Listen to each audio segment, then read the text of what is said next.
remember the smell before anything else. It hit me the moment I stepped out of the car, dust, damp wood, and something sharper, like rot mixed with feed grain. It didn't belong to the home I grew up in, not the place where my mother used to hang. Lavender bundles near the windows are where my father polished the porch railing every Sunday morning.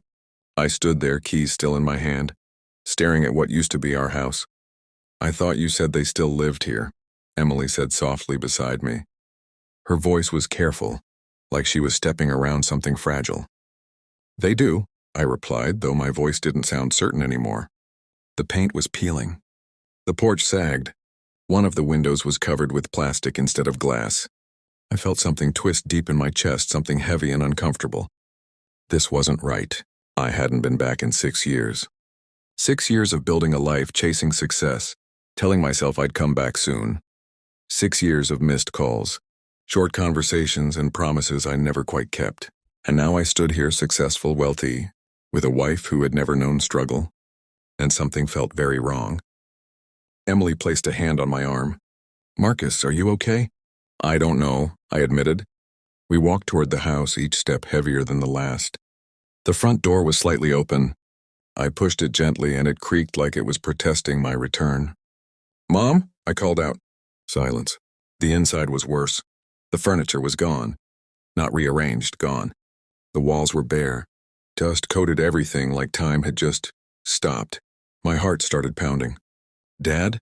I tried again, louder this time. Nothing. Emily stepped closer to me. "Marcus, where are they?" I didn't answer, because I didn't know. Then I heard it. A faint sound from outside, a clucking. Then another, and another. Chickens. I turned toward the back door slowly, like I already knew I wasn't going to like what I'd find. The backyard used to be my mother's pride. She grew tomatoes, peppers, sunflowers taller than me. My father built a wooden bench where they would sit in the evenings. Now, it was mud. And cages. Dozens of chickens moved around, pecking the ground, flapping their wings. The smell was stronger here, almost overwhelming. And then I saw it. A small structure near the fence. Not a house. Not even a proper shed. Just a patched-together shelter made of old wood and tin sheets. The door opened. My mother stepped out. For a second, I didn't recognize her. She looked smaller, thinner. Her hair, once carefully kept, was tied back loosely, streaked with gray. Her clothes were worn, stained. But her eyes, I'd recognize those anywhere. "Marcus?" she whispered. I felt something crack inside me. "Mom." I took a step forward, then another, until I was running. She barely had time to react before I wrapped my arms around her. She felt so light, so fragile, like I might break her if I held on too tight. "You came back," she said, her voice trembling. I should have come sooner," I said, the words choking me. She pulled back, looking at me like she was trying to memorize my face. Then her eyes shifted to Emily. "And this must be your wife," she said, offering a small, tired smile. Emily stepped forward immediately, taking her hands gently. "It's so nice to finally meet you." My mother nodded, but I could see the embarrassment in her eyes. She glanced back at the small shelter, then at the chickens. I followed her gaze. "Mom," my voice dropped. "Why are you living there?" She hesitated, and that's when my father appeared behind her.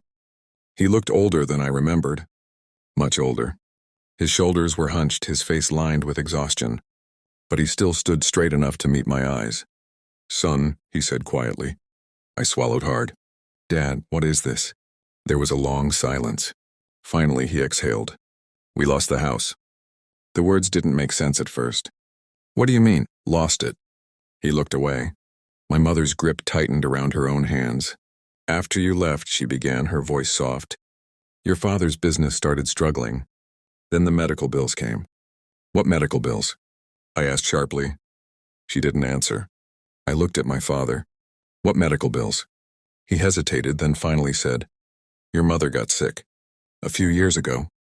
I felt the ground shift beneath me. "And you didn't tell me?" "We didn't want to worry you," my mother said quickly. "You were building your life. We were proud of you." Proud. That word hit harder than anything else. "So you lost everything?" I asked. My father nodded slowly. "We sold the house to pay the debts. The land, too. The only thing left was this small piece in the back. And the chickens." I looked around, trying to process it. "You've been living here?" I asked, my voice barely above a whisper. "For 2 years," my mother said. 2 years. 2 years of them living like this. While I was buying luxury cars, traveling, celebrating promotions, I felt sick. "Why didn't you call me?" I demanded. My father met my gaze this time, steady and calm. "Because we didn't want your success to feel like our failure." That broke me. I turned away, running a hand through my hair, trying to breathe. Emily stepped beside me, her voice gentle. "Marcus." "No," I said, shaking my head. "No, this is not okay." I turned back to them. "You're coming with us," I said firmly. Right now. My mother shook her head immediately. "We can't." "Yes, you can," I insisted. "I have more than enough. You shouldn't be living like this." My father stepped forward slightly. "Son, listen." "No," I cut him off. "You listened to me for years. Now it's my turn to take care of you." There was silence again. Then my mother spoke, her voice trembling. "We don't need your money, Marcus. We need you." That stopped everything. I felt it sink deep into my chest. "We needed you when I was sick," she continued softly. "When your father was trying to hold everything together. When we were losing the house." Each word felt like a weight. "But you weren't here." I couldn't argue with that. Because she was right. I thought giving you space was the right thing," I said weakly. My father shook his head. "Distance isn't love, son." I looked at them, really looked this time. Not just at their situation, but at everything I had missed.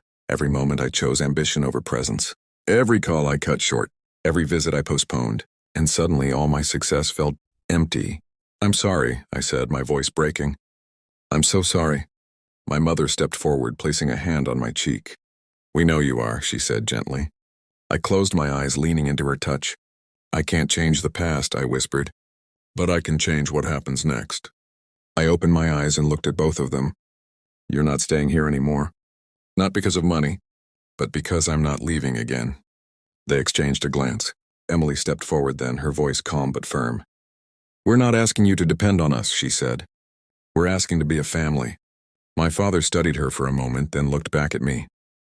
"You'd really stay?" he asked. "Yes," I said without hesitation. "As long as it takes. However long you need." There was a long pause. Then slowly my father nodded. My mother's eyes filled with tears. And in that moment, standing in the middle of mud and broken pieces of what used to be home, something shifted. Not in the world, but in me. We didn't leave that day. Not immediately. Instead, I rolled up my sleeves. I cleaned. I repaired. I rebuilt. Not just the house, but the time I had lost. Days turned into weeks. Weeks into months. We restored the house piece by piece. Emily stayed by my side through all of it. Never once complaining. Even when things got messy, uncomfortable, far from the life she was used to. And my parents, they started smiling again. Real smiles. One evening, as we sat on the rebuilt porch, watching the sunset paint the sky in colors I hadn't noticed in years, my father spoke. "You know," he said, "losing everything wasn't the worst thing that happened to us." I looked at him, surprised. "It wasn't?" I asked. He shook his head. "The worst thing was losing you." I felt that familiar weight again. "But," he continued, placing a hand on my shoulder, "you came back." I nodded slowly. "Yeah," I said. "I did. And this time, I meant it."